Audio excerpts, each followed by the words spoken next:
এটা তো গায়ে ঘষা সাবান। না জানি কতজন কি কি করে এসে ছুঁয়েছে। হ্যান্ড ওয়াশ নাই? সুরেলা থমথমে মুখ বানালো। কলপারের এক কোণে দইয়ের খালি হাঁড়িতে বিদ্যমান কুল গাছের ছাই দেখিয়ে বলল, এইটা আপনার হ্যান্ড ওয়াশের চাইতেও ভালো পরিষ্কার করব। চাইলে ফেস ওয়াশ হিসেবেও ব্যবহার করবার পারেন। খুটখুটটা লাট সাহেব কোনখানকার? শেষাক্ত সম্বোধন ধীমান স্বরে আওড়ালো। নরিস নাক মুখ কুচকে থমথমে রাশভারী গলে হুকুম দিল। জলদি লেবু কেটে আনো। সুরেলা বিরক্তমুখী লেবু এনে দিল। এ কেমন আজব প্রাণী। নরিস লেবু কষলে হাত পরিষ্কার করে পানিতে হাত মুখ ধোই।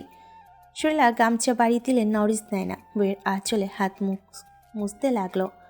শতজনের সাথে শতবার লটরপটর করা গামছার থেকে বইয়ের আঁচল ঢের উত্তম। বইয়ের আঁচলে তো সে বাদে কেউ লটরপটর করে না। সুরেলা প্রথমে ভরকাল জনাবের কাণ্ডে লজ্জার সাথে ভালো লাগা কাজ করে। তার লজ্জাকে কয়েক শতগুণ বাড়িয়ে নরিস প্রস্থান নেয়। সুরেলা বিস্ফোরিত চোখে চেয়ে দেখে তার প্রস্থান। শাড়ির আঁচল ঠিকঠাক করে বিড়বিড়িয়ে বলল, লুইচ্চা লাট সাহেব। ঘরে ফিরে সুরেলা জনাবে রেখে যাওয়া এটো খাবার নিস্থালায় ঢেলে নিল।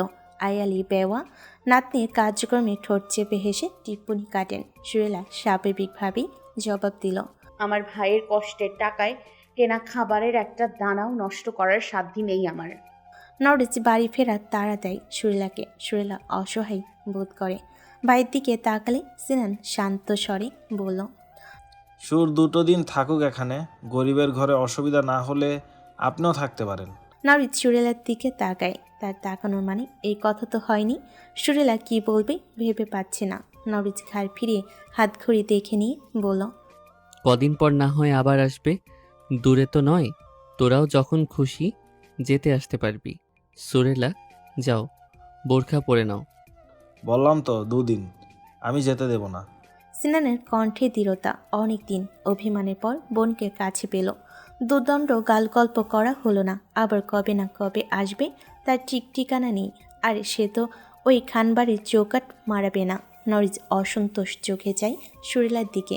বিয়ের পর বউ বিনা রাতে কাটানো তার পক্ষে অসম্ভব। সুরেলা পরে বিপাকে সে মিনমিন স্বরে নরিসের কাছে অনুনয় করল। থাকি না 2 দিন। আর কিছু বলার থাকে। অগত্যা নরিচকে নত হতে হয়। সে একবার ভাবে সুর থাকুক, সে চলে যাবে। পরে মাথায় আসে এত বড় রাত বউ ছাড়া কাটাবে। তেল চিটচিটে বালিশে নতুন জামা পরে সুরেলা তোষকবিহীন চৌকিতে নতুন চাদর বিছিয়ে বলল, সব নতুন। আর কোনো সমস্যা? নরিচ চৌকির এক পাশে বুকে হাত ভাঁজ করে দাঁড়িয়ে সুরেলার প্রশ্নের জবাবে বলল, আমি তোমার পুরনো সব বেলা ত্যাগ করে সারা জনমের জন্য আমার কুটিরে মানিয়ে চলবে। আর আমি একটা রাত মানিয়ে নিতে পারবো না ডার্লিং। সুরেলা যতটুকু অভিযোগ পুষেছিল সব উবে গেল নিমিষেই। মিষ্টি হেসে বলল, ঘুমিয়ে পড়েন, রাত অনেক হইছে। নরি জুতো খুলে চৌকিতে উঠে। ঘুনে খাওয়া চৌকি ক্যাতক্যাত শব্দে চোখের আকার ক্রমশই বড় হয়। সুরেলা অভয় দেয়। ভাঙবো না, নিশ্চিন্তে থাকুন। নরিচ বালিশে মাথা রাখে। সুরেলা লাইট নিভিয়ে অন্ধকারে হাতড়ে পাশে শই। জিরিজিরি বৃষ্টি টিনের চালে টিরিং টিরিং শব্দ সৃষ্টি করছে। আবহাওয়া ঠান্ডা হলেও সুরেলার গরম লাগে। বলিষ্ঠ বাহু ঠেলে সরিয়ে দেয়। নিম্ন কণ্ঠে বলল, ঘুমান না। বিয়ের পর কোন আবালে ঘুমায়? গলায় অসন্তোষ প্রকাশ পায়। সুরেলার বাধাই বিরক্ত হয়ে ওপাশে ফিরে শই। শান্ত গলায় বলল, ঘুমা, নাক ডেকে ডেকে ঘুমা। সুরেলা ভোতামুখ বানায়। রাগ করলে করুক, তার কি, সে তো ঘুমাবে। পিঠ ফিরে শুয়ে পড়ে অতি স্বাচ্ছন্দ্যে ঘুমানাবে। তবে গভীরে হাতছানি দেওয়ার আগে হুট করেই ঘুম ছুটে যায়। চৌকির মর্মর শব্দে অন্ধকারে পাশ হাতটিয়ে ডাকে। কি হলো রিস ভাই? নরিচের বিরক্তের সীমা অতিক্রম করে। ভাই কাকে ডাকে গদ্ধবটা। সে কিছু বলে না। বালিশের তেল চিটে গন্ধ কভার আটকে রাখতে পারছে না। তার উপর মশার প্যান প্যানানি। হাতে গালে যেখানে পারছে চুমু বসাচ্ছে। খাড়ার ঘা হিসেবে গরম আর মাথা ব্যথা। ঘুমের আগে গোসল না করলে তার ঘুম আসে না। পেটটাও গুড়গুড় করছে। ঘুম আসছে না? না, কেন? এমনি। ঠান্ডা লাগে? কাঁথা দিব? না, তাহলে কি হইছে? কুচুর মুচুর করেন কেন? এমনি। চোখ বুইচা ঘুমান। রসকসীন রাগী গলা সুরেলার, খুঁতখুঁতে লাটসাহেব মনের ভিতর খচখচ করে সুরেলার। লোকটা ঘুমাতে পারছে না, সে কিভাবে ঘুমায়? দূরত্ব গুছিয়ে বাহুতে হাত রেখে বলল। সাইমুমের আব্বাজান কি হইছে? নরিজ ফোঁস করে শ্বাস ফেল, সুরেলার দিকে ফিরে বলল। মাথা ব্যথা করছে ডার্লিং। সুরেলা কি বলবে ভেবে পায় না, ঘরে নাপা ওষুধ আছে কিনা। সে বিনা দ্বিধায় এক হাত বাড়িয়ে চড়া কপাল রাখে, আলতোভাবে টিপে টিপে বলল। ঔষধ দিমু? হুম। খারান আনতাসি। বলে উঠে যাবে নরিজ চিকন বাহু ধরে টান মেরে বিছানায় ফেলে। আঁচল সরিয়ে উন্মুক্ত গলায় মুখ গুজে ঘন ঘন শ্বাস টানল। ডাঙ্গায় উঠে ছটফট করা মাছ যেমন পানির সন্ধান পেয়েছে। সুরেলা বিচলিত হয়, এমন করছে কেন? সে চুলের ভাঁজে হাত গুলিয়ে মিহিস্বরে ডাকল। কি হইল, ঔষধ আনি? না, তুমি বড় ওষুধ। ফিসফিসিয়ে বলে গালমুখ ঘষে ছোট ছোট চুমু দেয়। সুরেলার গা ঝাড়াতি ওঠে খোঁচা দাড়ির ধারালো স্পর্শে। চুলের মুঠি শক্ত করে চেপে ধরে আরেকটু মিশিয়ে নিল। নরিজ কণ্ঠমণিতে চুমু এঁকে বলল। ডার্লিং, এই বাড়িতে আসার আগে কি কথা হয়েছিল? সুরেলা নাকমুখ কুচকাল, সব মনে থাকলেও সম্পূর্ণ অস্বীকার করে বলল। কিছু কথা হয়নি তো? নরিজ শক্ত করে দাঁত বসাই থুতনিতে, দাঁত বসিয়ে রেখে বলল। ভাই, সব আমি কেউ না। না, আমার কথার বিন্দুমাত্র দাম নেই। সুরেলা ব্যথত ধ্বনি নিশ্চিত করে, তবে দৃঢ় প্রত্যয় নিয়ে প্রত্যুত্তর করল। ভাই ভাইয়ের জায়গায়, আপনি আপনার জায়গায়। তবে হ্যাঁ, আমার জীবনে সবচেয়ে ভরসার স্থান ভাই। ভাই গলায় ছুরি ধরলেও আমি কারণ জিজ্ঞাসা করব না। নরিজ থুতনি ছেড়ে ছোট বুকটায় মাথা রেখে বলল। ভালো তো, ঘুমা। সুরেলা টেরা চোখে চাইল। কি হলো, রাগটা করলো নাকি? সুরেলা কিছু বলার প্রস্তুতি নেই। নরিজ বিরক্ত হয়ে বলল। আর একটা কথা বললে শ্বশুরবাড়ি মানব না। ভেতরের সব লুচ্চামি বেরিয়ে আসবে। সুরেলা নড়ে চড়ে সই, জনাবে ভরসা নেই। সে আর কিছু বলে না, সেভাবেই পড়ে থাকে। এক হাতে ঝাঁকড়া চুলগুলো আলতোভাবে টেনে দেয় বেশ সময় নিয়ে।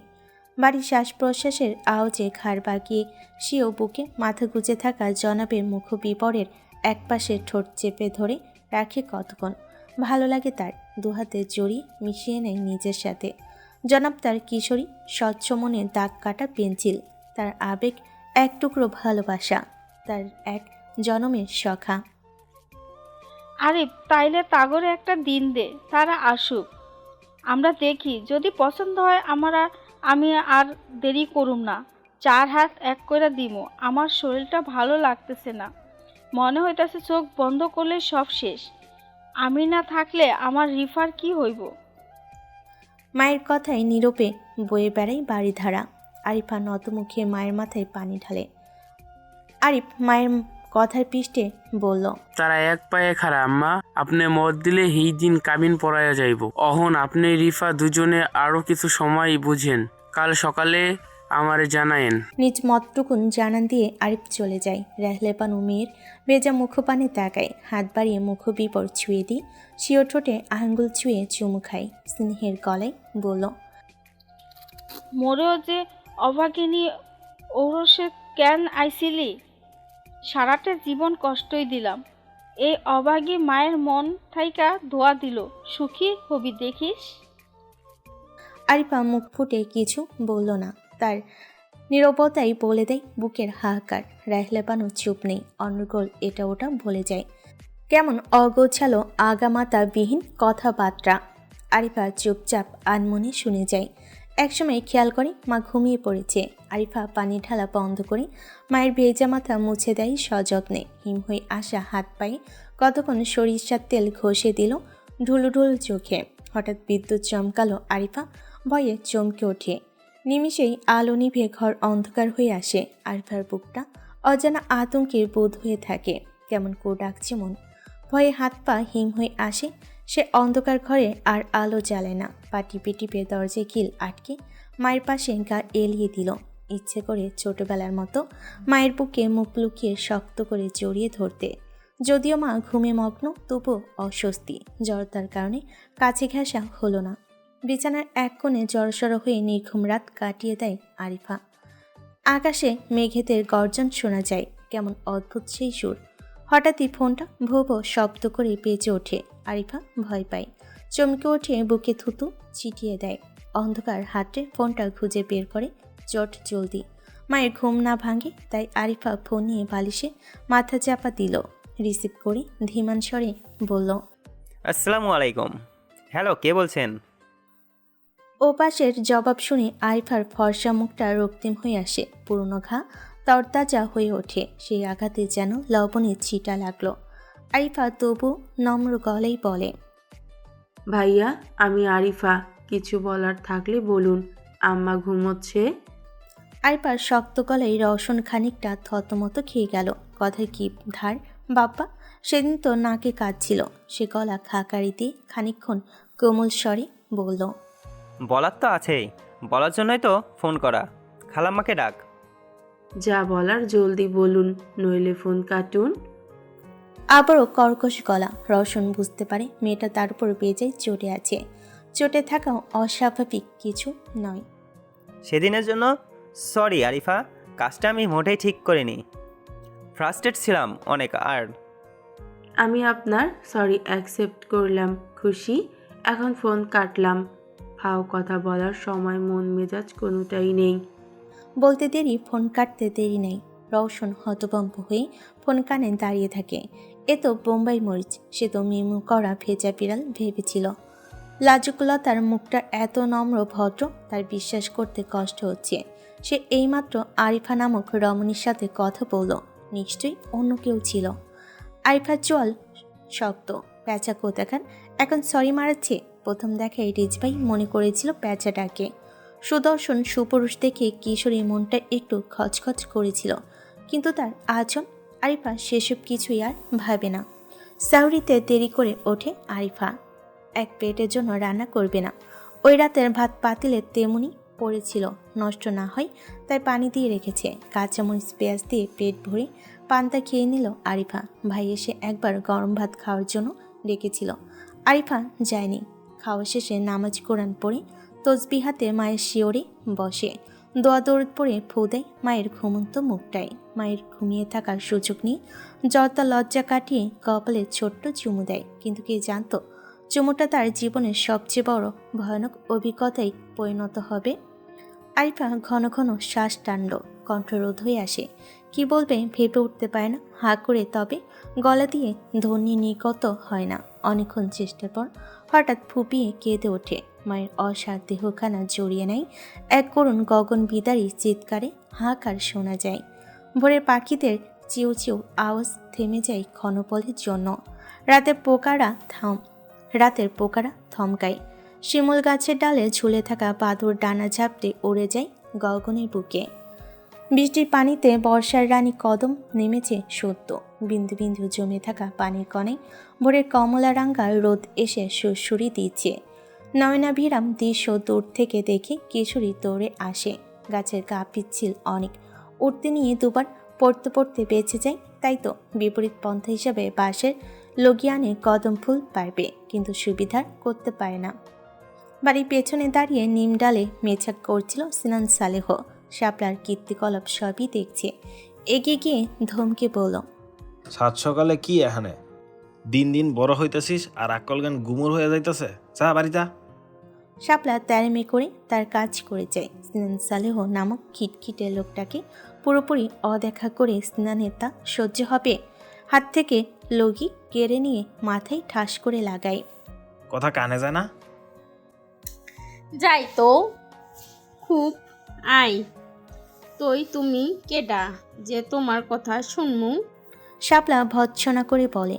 নগি কেড়ে নেওয়ার জন্য পাকড়া পাকড়ি করে। স্নানের শান্ত মেজাজ চড়তে খুব বেশি সময় নেয় না, তবে নিজেকে যথাসাধ্য স্বাভাবিক রেখেই বলল, শিল, আজকাল খুব বুলি ফুটছে দেখতেছি। আমি তো কেউ না, আবার কোন দরকারে আসিস? বাই পাও দেখমু। শাপলা ভোতা মুখ বানাই। সিনান নগি ওচিয়ে কয়েকটা কদম ফুল টেনে ছিঁড়ে আনল। শাপলা খুশিতে বাকবাকুম হয়ে কুড়ায়। সিনান বিরক্ত মুখে চলে যাবে। চোখ যায় দূর সবুজের মেলায়। সবুজ ধান ক্ষেতের ভিড়ে এক চওড়া আলবে কেউ এই দিকেই আসছে। দূরত্ব কমতেই সিনানের চোখে বিস্ময় ছেয়ে যায়। শাপলার মাথায় গাপটা মেরে সামনে তাকাতেই ইশারা করে জিজ্ঞাসা করল, সামনে কলি চাদর পরা মানুষটারে দেখবার পারিস? না তো, কি দেখমু? শাপলার কথায় স্বাভাবিক সিনানের জ্বরটা যেন তত্তরিয়ে বাড়ছিল। সত্যি জিনপরি আসর করল না তো। শুকনো ঢুকিলে ঘন ঘন পলক ফেলে শাপলার দিকে তাকাই। শাপলা কদম ফুল দেখে মিটমিট হাসে। সিনান খ্যাক করে ওঠে, তার মাথায় আরেকটা মারল। সামনে তাকাতেই ইশারা করলো। শাপলা কাঁদো কাঁদো মুখ বানিয়ে সামনে তাকাই। কালি চাদরে ঢাকা, মস্তকে ছোটোখাটো দেহি এক মানবী, গায়ে ঘাগরা আর ফতুয়া। মুখটা এখনও অস্পষ্ট, ক্রমশই এগিয়ে আসে তাদের দিকে। শাপলা ভয়ে সিনানের পিঠ পিছনে লুকিয়ে পড়ে। ছেলে ধরা নয় তো? মানবী এগিয়ে আসে তাদের সম্মুখে, মুখ থেকে চাদরটা সামান্য সরিয়ে দেয়। মিহি স্বরে শুধালো, কেমন আছো ছিনান ভাই? সিনান ঘাড় ঘুরিয়ে শাপলার দিকে তাকায়। শাপলাকে ফ্যাল ফ্যাল করে মানবীর দিকে তাকিয়ে থাকতে দেখে স্বস্তি পায়। যাক, এ তাহলে জিনপরি নয়, ইনি রূপসা মাহবুব খান ওরফে দুলালের ঘরের দুলালি। সে সামান্য হেসে বলল, আছি আলহামদুলিল্লাহ, তুমি? রূপসা মলিন হাসলো শুধু। সিনানের পেছনে ওত পেতে থাকা শাপলাকে দেখে মলিন হাসিটুকুও বিদায় নেই। যেন কেন আসতে গেল এখানে? সে তো দেখেছিল দুজনকে। নিজেকে বুঝ দিতে বলল, হাঁটছিলাম আল দিয়ে, তোমাকে দেখে এগিয়ে এলাম। খ্যাপাটের স্বভাবে সিনানের কপালে দৃঢ় ভাঁজ। মুখটা এখনও দেখা যাচ্ছে না, চাদরে ঢাকা বিধায় কেমন অন্ধকার লাগছে।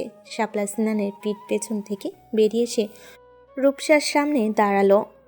কিশোরী উচ্ছ্বাসিত বদনে বলল, ও আল্লাহ, কি দেখতাছি রূপসাপা।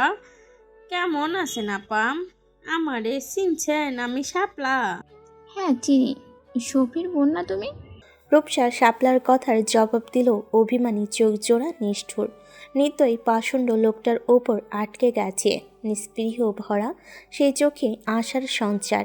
বাকপটু শাপলা যে এত এত প্রশ্ন করছে সেসবে ধ্যান নেই। সিনান বাঁকা চোখে শাসায়, এই মেয়ের কি ন্যূনতম আত্মসম্মানবোধ নেই? নাকি মাথায় ঘিলু নাই গোবরে ভরা? সেদিন ফোন করে বোঝালো, ধমকালো, শাসালো, তারপরও রূপসাপা, ডাক্তার নাকি আপনার চুল কাইটে ফেলাইছে? আহারে, কত সুন্দর চুল আসিল। মুখখান কাপড় সরান না, একটু দেখি। রূপসা শাপলার দিকে তাকায়। এখন কেউ চুলের প্রসঙ্গে কথা বললে কিশোরী রূপসার হামাগুড়ি দিয়ে কাঁদতে ইচ্ছে করে। ছলো ছলো চোখে যে চাদর সরায় দৃশ্যমান হয় এক রুগ্ন মুখ অবয়। চোখে নিচে কালি জমেছে, গালের চামড়ায় চট জমেছে, ন্যাড়া মাথায় কিস্টি কিস্টি চুল গজাচ্ছে, কপালের উপর গালে কানের পাশ দিয়ে সাদা ব্যান্ডেজ। কতদিনের রূপবতী রূপসার রূপ কেমন ফ্যাকাশে হয়ে গেছে। রূপসা শুকনো হেসে শাপলাকে বলল, তুমি সেদিন বলেছিলে না আমি অনেক সুন্দরী, তাকালে চোখ ফেরানো যায় না? দেখো আজ সবাই দেখা মাত্রই মুখ ফিরিয়ে নেয়। চলে যাচ্ছিল বাড়ির পথে। রূপসার খোঁজাই থেমে গেল। হাইরে, কিশোরীর আবেগ। রূপসা চাদরের মুখটা আবারও ঢেকে নিল। অহেতুক অভিমান বুকের গহীনে কবর দিয়ে বলল, ভালো থেকো। হ্যাঁ, আমি কয়েকদিনের মধ্যে ঢাকা চলে যাব। এখন থেকে ওখানেই থাকবো মামার বাড়িতে। আর কখনো আসবে এই গ্রামে? কখনো না। তোমাদের জন্য শুভকামনা। শাপলা কিছু বুঝলো, কিছু বুঝলো না। রূপসা উল্টো পথে পা বাড়িয়ে চলে যায়। বেহিয়া চোখ জোড়া বাঁধ ভেঙেছে সেই কখন। শাপলা পিছু ডাকে। এভাবে বাড়ির কাছে এসে বাড়িতে না গিয়ে ফিরে যাবে। সিনানের কপালে চিন্তার ভাঁজ। খানিকটা বিরক্ত বটে, যত সব ন্যাকামো। সিনান সব ভাবনা ফেলে কাজে চলে গেল তার ভাঙ্গাচোরা এফাসি ওরফে সাইকেল টেনে। পেছনে পা ছড়িয়ে বসে শফি। সিনান শফিকে গ্যারেজে নামিয়ে দিল, তবে নিজে নামল না। চাবিরিং শফির দিকে ছুঁড়ে পড়ল। না, আমার ফিরতে দেরি হবে, ততক্ষণ সবাই সামনে নিস। খুশমনি শুধাই শফি। আবার কই যাইবা? প্রতিদিন রং ঢং তার দোকানে বসাইয়া উনি ঢিলকি মারব। সিনান খ্যাপাটে দৃষ্টি ফেলে সাইকেল নিয়ে চলে গেল। কোনো জবাব দিল না। শফি বিড়বিড় করে বকি তুলোধুনো করে যায়। দোকান খুলে সারাটা দিন সেই রক্ষণাবেক্ষণ করে যায়। বিকেলের দিকে খদ্দেরবিহীন গ্যারেজে ঝিমুচ্ছিল শফি। হঠাৎ পাশের চায়ের দোকান থেকে ভেসে আসা কিছু কথাই কান খাড়া হয়ে আসে। যারা সিনরে ধৈর্য নিছে থানায় বেশ্যাপড়ায় যাওয়া আশা করতো, বাপের মতো হয়েছে। ছি ছি ছি। জন্মমৃত্যু সবই উপরওয়ালার হাতে। তিনি চাইলে কারোর ওরসে জানের আগমন ঘটাবে, আবার তিনি চাইলে কারোর কোল খালি করে মানুষ আখেরি শ্বাস ছেড়ে চলে যাবে না ফেরার দেশে। রাহেলা বানুও চলে গেছেন। অকুল তরিয়াই আরিফা এখন নিঃস্ব মাঝি। বারান্দার সিমেন্টের খুঁটিতে মাথা ঠেকিয়ে বিষণ্ণ মুখে বসে আছে সে। চোখ দুটো নীরব অশ্রু বিসর্জনে ব্যস্ত। আশেপাশের অনেকেই সান্ত্বনা দিচ্ছে, আরিফার কানে সেগুলো পৌঁছায় না। বাবা গত হলে মা ভাইয়ের ছাই কেটেছিল, মায়ের গমনে কে সাহারা দিবে? ভাই ঠোঁটের আগায় তার ছেলের হাসি উকি দেয়। মা থাকতেই ভাইয়ের পৌঁছে রূপ দেখিয়েছে। আরিফার মন বিষণ্ণতার অবসাদে ডুবে যায়। মা বাবা দুজনের উপর অগাধ অভিমান জন্মে। তাকে একা ফেলে চলে যেতে পারলো? একবার ভাবলো না রিফার দিনগুলো কিভাবে কাটবে? দিশেহারা অবুঝ মন নানান ভাবনায় অসার হয়ে আসে। মনের কোণে জেদ চাপে থাকবে না কারোর বোঝা হয়ে। যেদিকে দু চোখ যাই চলে যাবে। ওই কালা শাড়ি পরা মাইয়াডা কেডা? রাহেলার ছোট বোন রেবেকা আছে না, হের ব্যাটার বউ। কয়দিন আগেই বিয়া হয়েছে। রাহেলা কইল না? ও মাইয়াডা দেখতে কিন্তু ভালোই। তা ভালোই, খালি গায়ের রংটা জামাইয়ের ঠেন ময়লা। তা একটু তয় ভালোই লাগে দুইজনে। পিরিতি কইরা বিয়ের নিকা করছে। গুসুর ফুসুর করা পাশের বাড়ি দুই চাচির দিকে তাকাই আরিফা, তবে কিছু বলে না। আরিফা ঘাড় বাঁকিয়ে দেখে কলপারের শাড়ি পরিহিতা এক রমণী টিউবওয়েলের হ্যান্ডেল চেপে বালতি ভরছে। মুখটা তার মতোই বিষণ্ণ।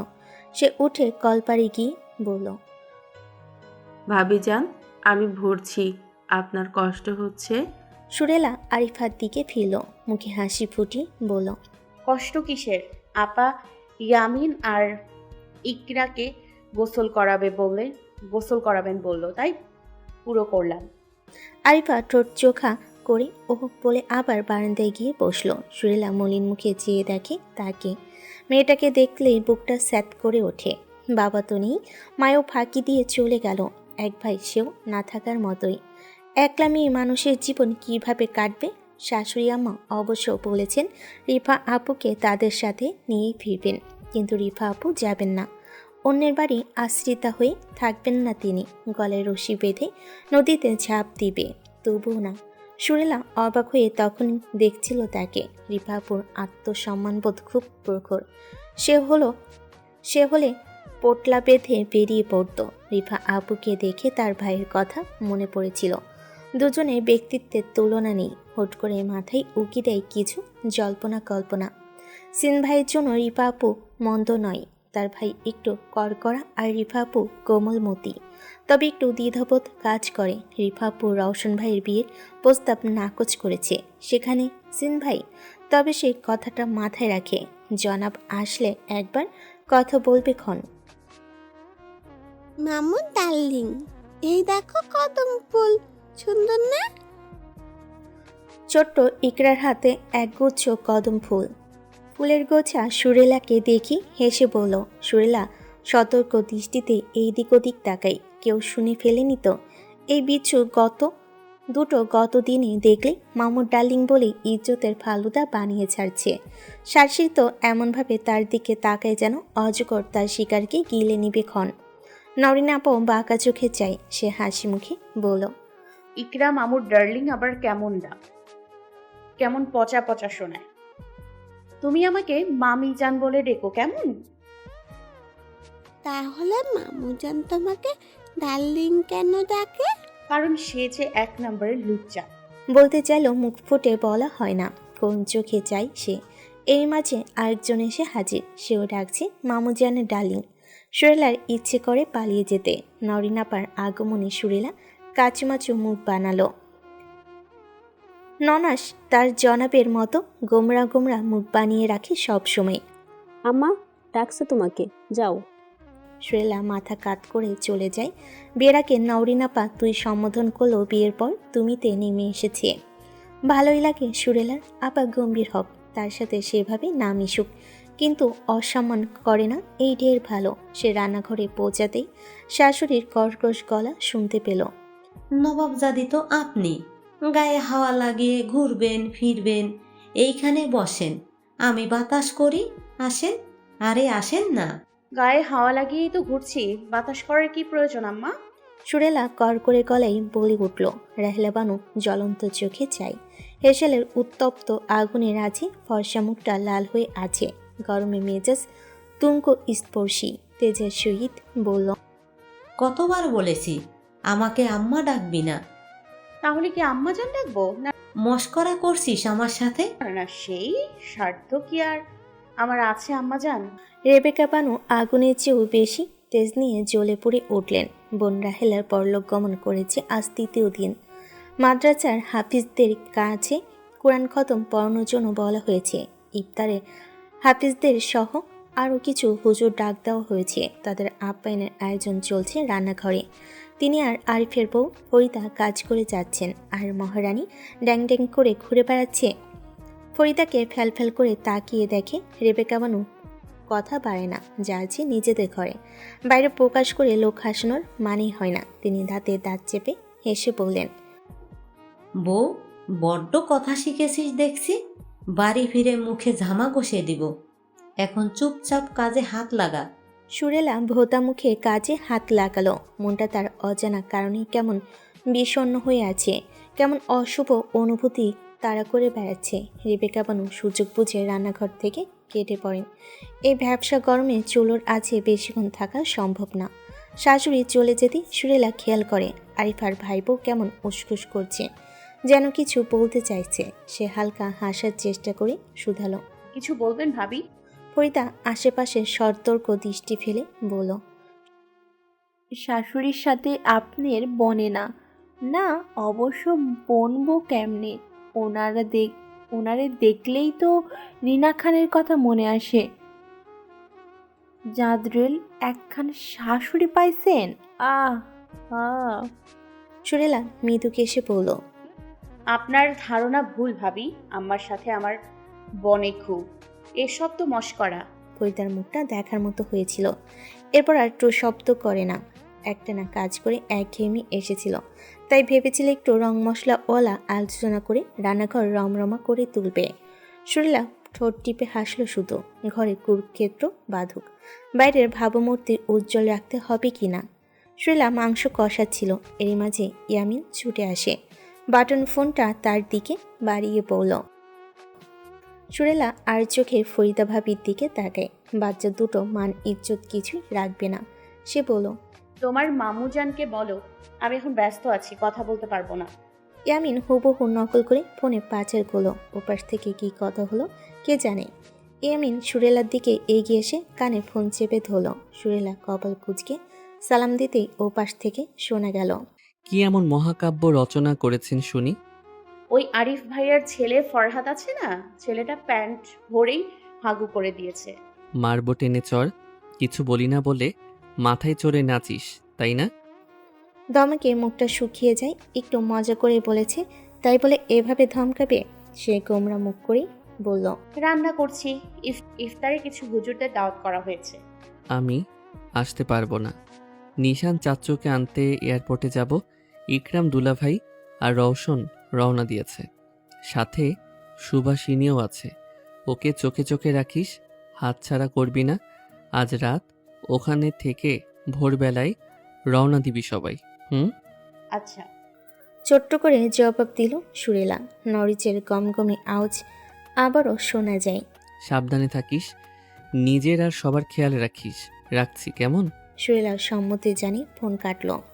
বিষণ্ণ মনটাই আরও আধার ঘনিয়ে এলো। ছোট্ট ইয়ামিন মিষ্টি করে হেসে বলল।